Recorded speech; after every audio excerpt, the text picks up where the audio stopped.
Leçon du Bodhisattvas. Bodhisattva sortis de terre. Kozen Rufu. Première partie. Bodhisattva et Bodhisattva sortis de terre. Dans la seconde partie du Sutra du Lotus en japonais, l'ainsi venu Shakyamuni a confié le mouvement de Kozen Rufu aux Bodhisattvas et Bodhisattva sortis de terre peuvent bien signifier ces notions. Bodhisattva et Bodhisattva sortis de terre de Kozen Rufu.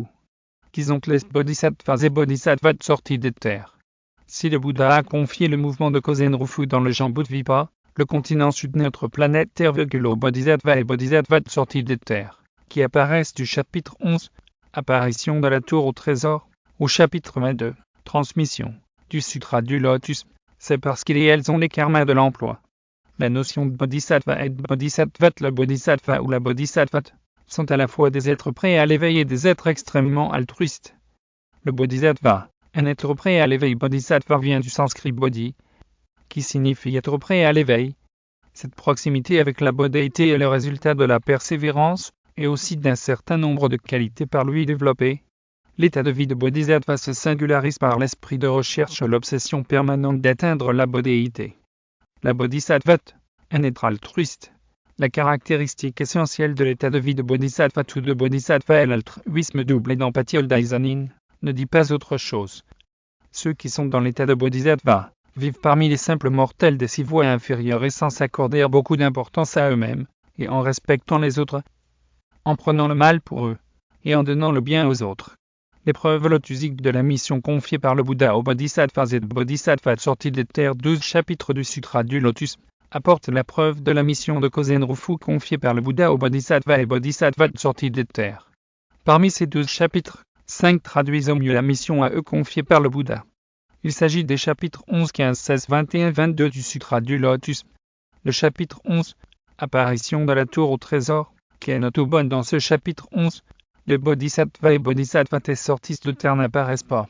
Mais ce chapitre, parce qu'il ouvre la cérémonie dans les airs où le mouvement de Kozen Rufu est lancé par un appel à candidature, est nécessairement rattaché aux Bodhisattvas et Bodhisattvas sortis de terre, ainsi que les chapitres suivants, jusqu'au 15e où ils apparaissent. Les 4 chapitres précédents, le 15e constitue des chapitres où le décorum de la grande entrée en liste des Bodhisattvas et de Bodhisattvas sortis de terre est planté. Chapitre 15, surgir de terre, Jyutsutsu. En japonais, le Bouddha y conduit les Bodhisattvas venus d'autres mondes. Le chapitre 15 commence par l'apparition de Bodhisattvas venus d'autres mondes, qui font le vœu au Bouddha de propager le Sutra du Lotus dans le continent sud, Jambudvipa. Après que le Bouddha soit entré en Nirvana, le nord du monde, autre appellation du Bouddha, décline leur offre. Cela pour 2 raisons. D'abord, ces Bodhisattvas ils ne connaissaient pas les réalités de notre monde, un monde avec lequel ils n'ont aucun lien. Ensuite, ils n'auraient pas pu supporter les terribles souffrances liées au mouvement de Kozen Rufu au cours de l'ère redoutée de Mapo. Le Bouddha confie la propagation de la loi bouddhique à ces Bodhisattvas et Bodhisattvas sortis de terre.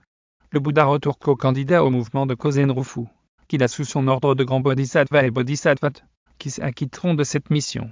Sur ces entrefaites, la terre tremble et s'entr'ouvre. Aussitôt, une multitude de Bodhisattvas et de Bodhisattvas aussi nombreux que des grains de sable de 60 000 ganges, chacun avec sa propre suite, émerge de terre. Ils sont conduits par 4 guides: Jojyo, Mwanjyo, Jyoshyo, Enrakujyo.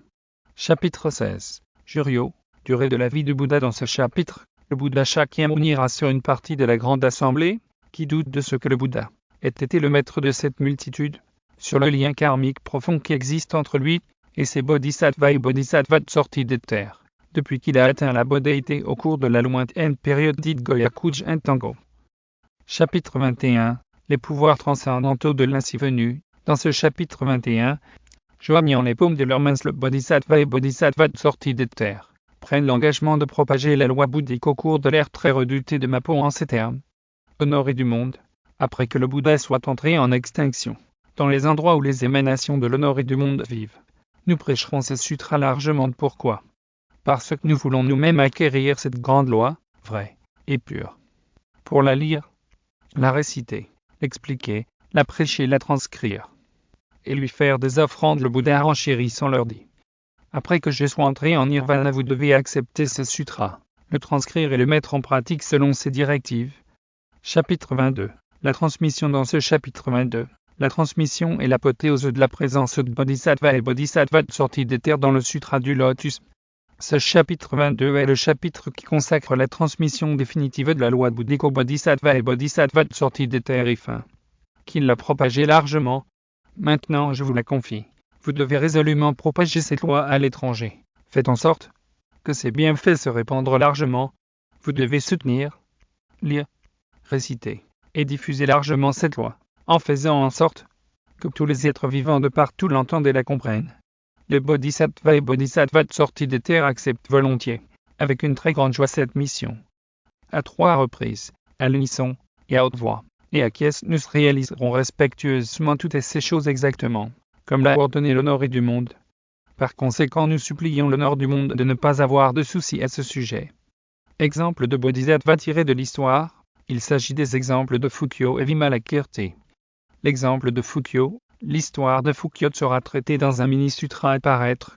L'exemple de Vimalakirti, la compassion ou bienveillance, Jai, en japonais, Karuna, en sanskrit. L'empathie pour les souffrances des autres sont la caractéristique essentielle du Bodhisattva. Le sutra de l'enseignement de Vimalakirti, dans lequel est révélée l'histoire d'un disciple laïque du Bouddha qui était en proie à une maladie, est édifiant à cet égard. En effet, Vimalakirti, perçu dans les sutras comme le modèle des pratiquants laïcs, interrogé sur sa maladie, dit ceci: parce que les êtres humains sont malades, la maladie du Bouddha vient de sa grande compassion. Les 4 veilles du Bodhisattva, les sutras, nous apprennent que le Bodhisattva exprime sa détermination au travers des 4 veilles suivants. Peu importe que les êtres sensibles soient innombrables, je jure de les sauver. Peu importe que les passions soient impensables, je jure de les sauver. Peu importe que l'enseignement soit illimité, je jure que l'enseignement doit être étudié. Peu importe comment la vérité du Bouddha est infinie, je jure de l'atteindre. Il vous sera loisible d'approfondir cette présente thématique par le biais de mes sutras ou écrits d'un Bouddha disponible sur Amazon FR pour la version originale et Amazon.com pour la version anglaise, ainsi que sur tous les autres sites de vente Amazon, en édition brochée et e-book Kindle.